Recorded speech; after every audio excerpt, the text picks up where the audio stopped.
सुनते हैं हमारी आज की कहानी की शुरुआत होती है बेकेट नाम के एक आदमी से जो अपनी पत्नी अप्रैल के साथ ग्रीस घूमने आया था। वो दोनों एक दूसरे से बेहद प्यार करते थे और यहाँ उन्होंने साथ में कई खूबसूरत पल बिताए। फिर जब रात हुई तो वो एक घर की ओर निकल पड़े जिसे उन्होंने किराए पर लिया था, लेकिन ये घर उस शहर से काफी दूर था। इसलिए उन्होंने फैसला किया कि वो दोनों बारी बारी से गाड़ी चलाएंगे। लेकिन थोड़ा दूर जाते ही रास्ते में अप्रैल की आंख लग गई। खैर बेकेट गाड़ी चलाता रहा, लेकिन कुछ ही देर में वो भी सो गया और तभी उनकी गाड़ी सड़क से हटकर एक गहरी खाई में जा गिरी। उनकी गाड़ी जोर जोर से पलटती हुई नीचे बने एक घर से जा टकराई। उस वक्त इस घर में एक औरत और एक बच्चा मौजूद था। खुशकिस्मती से बेकेट ने सीट बेल्ट लगा रखी थी, इसलिए इस हादसे में उसे थोड़ी बहुत चोट ही लगी। लेकिन इस दुर्घटना में उसकी पत्नी अप्रैल की मौके पर ही मौत हो गई। जब बेकेट ने अप्रैल को देखा तो वो ये सदमा बर्दाश्त नहीं कर सका और वहीं बेहोश होकर गिर गया। इसके बाद जब उसकी आंख खुली तो उसने खुद को एक हॉस्पिटल में पाया। डॉक्टर्स ने उसे बताया कि उसकी पत्नी की मौत हो गई है और फिर उसे पूछताछ के लिए पुलिस स्टेशन ले जाया गया। बेकेट ने पुलिस को बताया कि जहां उसकी गाड़ी का एक्सीडेंट हुआ उस घर में एक औरत और एक बच्चा मौजूद थे। उसने पुलिस वालों से पूछा कि वो दोनों तो ठीक है ना, लेकिन पुलिस वाले ने कहा कि जहां उसकी गाड़ी का एक्सीडेंट हुआ वो घर तो कई सालों से बंद पड़ा है, इसलिए वहाँ किसी का होना तो नामुमकिन है। पर बेकेट ने उसकी बात पर ज्यादा ध्यान नहीं दिया। वो पुलिस स्टेशन से निकलकर उसी घर की ओर निकल पड़ा जहां उसकी पत्नी की मौत हुई थी। जैसे ही वो घर में पहुंचा तो पीछे से एक औरत ने आकर अचानक उस पर गोली चला दी। हमला होने पर बेकेट तुरंत वहां से भाग निकला, पर तभी उसे उसी पुलिस वाले की आवाज सुनाई दी जिससे वो अभी मिलकर आ रहा था। पुलिस वाले ने बताया कि ये लड़की भी पुलिस में ही है और उसे गलतफहमी हो गई थी, इसलिए उसने बेकेट पर हमला किया। उसने बेकेट को विश्वास दिलाया कि वो उसे कोई नुकसान नहीं पहुंचाएंगे। आखिरकार बेकेट झाड़ियों से बाहर निकला, लेकिन तभी पुलिस वाले और उस ऑफिसर ने मिलकर फिर से बेकेट पर गोलियां चला दी। बेकेट काफी जख्मी हो गया था, लेकिन फिर भी वो उनसे बचकर वहाँ से भाग निकला। वो एक छोटी सी चट्टान से नीचे कूदा और दौड़ता रहा। उसे कोई अंदाजा नहीं था कि आखिर ये पुलिस वाले और ये लड़की उसकी जान क्यों लेना चाहते हैं। खैर दौड़ते दौड़ते उसे एक ट्रक दिखाई दिया और बेकेट ने उसी में छिपकर रात गुजारी। फिर अगली सुबह कुछ आदमियों ने उसे ट्रक में देखा और उससे बातचीत करने लगे। उसकी दुख भरी कहानी सुनकर उनमें से एक आदमी बेकेट को अपने घर ले आया। उसने बेकेट के जख्मों पर मरहम लगाई और फिर वो उसे फोन देकर किसी अपने को बुलाने के लिए कहने ही वाला था कि तभी अचानक उसके घर पर पुलिस आ गई, क्योंकि वो उस आदमी से बेकेट के बारे में पूछताछ करना चाहते थे। उस आदमी ने पुलिस से कहा भी कि उसने बेकेट जैसे किसी आदमी को नहीं देखा, लेकिन पुलिस वाला फिर भी जबरदस्ती उसके घर की तलाशी लेने के लिए अंदर घुस आया। लेकिन वहाँ उसे बेकेट मिला नहीं, क्योंकि वो ऐन वक्त पर खिड़की से कूदकर बाहर निकला। भागते भागते उसे कुछ लोग दिखाई दिए जो अंग्रेजी में बात कर रहे थे। बेकेट ने उनसे मदद मांगी और कहा कि वो यूएस एम्बेसी से बात करना चाहता है। फिर उन लोगों ने बेकेट को अपना फोन दिया और बेकेट ने एम्बेसी को फोन करके बताया कि कुछ पुलिस वाले उसे जान से मारना चाहते हैं। तब एम्बेसी वालों ने कहा कि वो उसकी मदद जरूर करेंगे, लेकिन उस तक पहुंचने में उन्हें एक दिन का वक्त तो लगेगा। इस पर बेकेट ने कहा कि ना ये थोड़ा ज्यादा जल्दी हो जाएगा, एक काम करता हूँ, मैं ही आ जाता हूँ। पागल आदमी, एक दिन में मुझे मार दिया तो। आखिरकार उसने उन लोगों का फोन लौटाकर उनका शुक्रिया अदा किया और अपने रास्ते पर निकल पड़ा। कुछ ही देर में वो एक ट्रेन स्टेशन पर पहुंचा, जहाँ से ट्रेन लेकर वो अमेरिकन एम्बेसी तक जा सकता था। पर जैसे ही वो ट्रेन में घुसा तो एक पुलिस वाले ने उसे देख लिया और वो भी बेकेट के साथ जाकर बैठ गया। ऑफिसर उसका पीछा करते करते यहाँ तक आ पहुँचा था।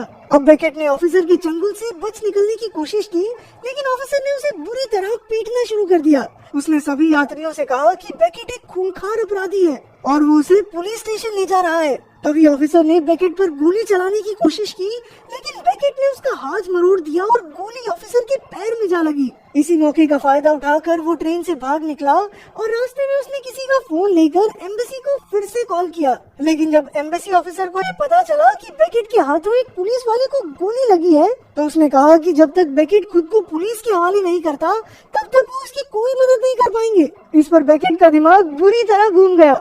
अबे पागल, वो मुझे अरेस्ट नहीं करना चाहते, गोली मारना चाहते हैं, समझ में आ रहा तुझे? अब वो चुपचाप आगे बढ़ता रहा, लेकिन तभी अचानक उसे कई दीवारों पर एक तस्वीर दिखाई दी। ये तस्वीर उसी बच्चे की थी जिसे उसने एक्सीडेंट के वक्त घर में देखा था। अब बेकेट उन लोगों के पास गया जो ये तस्वीर चिपका रहे थे और उनसे इस बच्चे के बारे में पूछा। तब जाकर ये खुलासा हुआ कि ये बच्चा करास नाम के काफी बड़े नेता का बेटा था। करास इस बार राष्ट्रपति के इलेक्शंस लड़ने वाला था, इसलिए विरोधी पार्टी उसके बेटे डीमोस को अगवा करके करास पर दबाव बनाने की कोशिश कर रही थी कि वो अपना नाम वापस ले ले। ये सब सुनकर बेकेट को समझ आया कि पुलिस उसे इसलिए मारना चाहती थी क्योंकि उसने डीमोस को देख लिया था। लेकिन बेकेट ने उन लोगों को सच बता दिया कि उसने घर में इस बच्चे को देखा था। फिर उसने इन लोगों से अमेरिकन एम्बेसी तक पहुंचने के लिए मदद मांगी। लेकिन जैसे ही वो उनके साथ गाड़ी में बैठने लगा तो उसकी नजर उसी पुलिस वाली पर पड़ी जो उसे ढूंढते हुए यहाँ तक आ पहुंची थी। अब बेकेट तुरंत गाड़ी के ट्रंक में छिप गया और जब पुलिस वाली उन लोगों से पूछताछ करने आई तो उन्होंने झूठ कह दिया कि हाँ दीदी, ऐसा आदमी तो वहाँ गया उस तरफ। आखिरकार पुलिस वाली के जाने के बाद वो भी वहाँ से निकल गए और बाद में उन्होंने बेकेट को ट्रंक से बाहर निकाला। उन्होंने उसे बताया कि वो लोग करास की ही रैली में हिस्सा लेने जा रहे हैं क्योंकि उनके मुताबिक अब करास ही ग्रीस को बचा सकता है। फिर थोड़ी दूर जाते ही उन्होंने देखा कि सड़क पर गाड़ियों का जाम लगा हुआ था और पुलिस वाले सभी गाड़ियों की तलाशी ले रहे थे। लेकिन पुलिस के आने से पहले ही बेकेट गाड़ी से निकलकर 9-11 हो गया। इसके बाद वो चलते चलते ट्रेन स्टेशन तक पहुंचा और मेट्रो में बैठकर एम्बेसी की ओर निकल पड़ा। लेकिन जैसे ही वो ट्रेन से उतरा तो उसके चारों ओर पुलिस ही पुलिस मौजूद थी। अब बेकेट ने चुपके से वहाँ से निकलने की कोशिश की, लेकिन एक अंडरकवर पुलिस वाले ने उसे सीढ़ियों पर ही धर दबोचा। उस पुलिस वाले ने बेकेट के शरीर में कई बार चाकू घुसा, लेकिन बेकेट जैसे तैसे उसके जंगल से बचकर भाग निकला।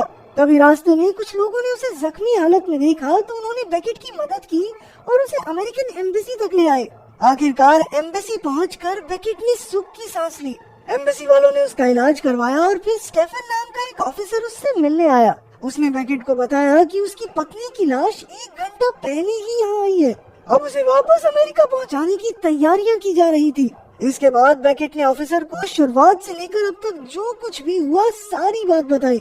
स्टेफन ने उसे बताया कि पहले तो पुलिस उसे अंडरकवर होकर मारना चाहती थी, लेकिन जब से उसने एक पुलिस वाले के पैर में गोली मारी है तब से पुलिस ने उसे एक अपराधी घोषित कर दिया है। स्टेफन ने उसे सलाह दी कि उसे खुद को ग्रीक पुलिस के हवाले कर देना चाहिए, तभी एम्बेसी उसकी कुछ मदद कर पाएगी। उसने बेकेट को भरोसा दिलाते हुए कहा कि उसकी सुरक्षा के लिए वो अपने एक ऑफिसर को उसके साथ पुलिस स्टेशन भेजेंगे। इसके बाद वो सुरक्षित एम्बेसी में वापस लौट सकता है। स्टेफन ने कहा कि भाई डरने की कोई बात नहीं है, मैं पूरी जांच के दौरान तेरे साथ ही रहूंगा वहाँ पे। इसके बाद वो दोनों एक गाड़ी में बैठकर पुलिस स्टेशन की ओर निकल पड़े, लेकिन बेकेट को अब भी लग रहा था कि दाल में कुछ काला है और हुआ भी कुछ ऐसा ही।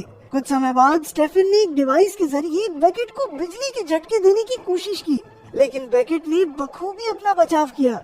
तभी उनकी गाड़ी की एक ट्रक से टक्कर हो गई और बेकेट अपनी जान बचाकर वहाँ से भाग निकला। वो बस दौड़ता ही रहा और उसे कुछ समझ नहीं आ रहा था कि उसे कहाँ जाना चाहिए, पर तभी उसे उन गाड़ी वाले लोगों की बात याद आई। अब बेकेट उसी रैली में पहुँच गया जहाँ वो लोग जा रहे थे। उसने उन्हें ढूंढकर उनसे मदद भी मांगी। उसने बताया कि पुलिस से लेकर एम्बेसी तक सब लोग उसकी जान लेना चाहते हैं, कोई भी उसकी मदद करने को तैयार नहीं। फिर कुछ ही पलों में स्टेफन पुलिस के साथ यहाँ भी पहुँच गया, लेकिन इन लोगों ने बड़ी चालाकी से बेकेट को पीछे के रास्ते से भगा दिया। स्टेफन फिर भी उनका पीछा करता रहा, पर तब तक तो बेकेट रैली की भीड़ में खो चुका था। उसने देखा कि रैली में करास भी मौजूद था। इसके बाद वो एक बड़े से मॉल की बेसमेंट में जाकर छिप गया, लेकिन स्टेफन ने उसे यहाँ भी ढूंढ निकाला। वो बेकेट को जान से मारने ही वाला था कि तभी उसे एक जरूरी फोन आ गया। बेकेट ने इस मौके का फायदा उठाकर एक पत्थर उठाया और स्टेफन पर हमला कर दिया, लेकिन स्टेफन ने गिड़गिड़ाते हुए उससे कहा कि अब वो उसे नहीं मारेगा। असल में अभी आए फोन से उसे खबर मिली थी कि करास के विरोधियों ने उसे मार डाला था, इसीलिए बेकेट से उन्हें कोई खतरा नहीं था।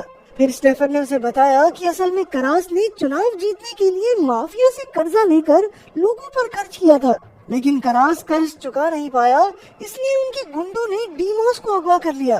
और आम लोगों को लगा कि विरोधी पार्टी करास को चुनाव से हटाने के लिए ये चाल चल रही है। खैर अब तो करास मर चुका था, इसलिए स्टीफन ने बेकेट से कहा कि वो बिना डरे बाहर जा सकता है, लेकिन बेकेट को अब भी उस पर यकीन नहीं था, इसलिए उसने स्टेफन को पीटकर बेहोश कर दिया। इसके बाद उसने स्टेफन की बंदूक उठाई और बाहर निकल आया। तभी उसकी नजर उसी पुलिस वाली पर पड़ी जो शुरुआत से उसकी जान लेना चाहती थी। बेकेट ने उसका पीछा करके देखा कि वो उसी पुलिस वाले की गाड़ी में बैठी थी जिसने उस पर चाकू से वार किया था।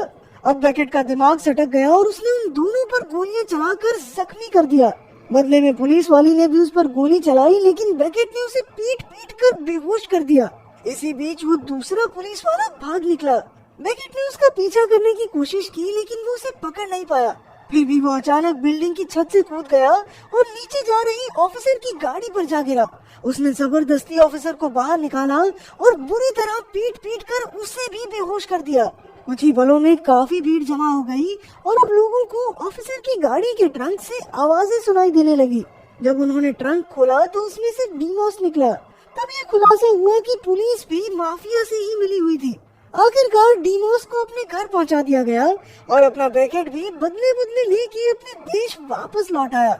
अगर वीडियो पसंद आई तो लाइक कर देना, चैनल को सब्सक्राइब कर देना। मिलते हैं अगली वीडियो में।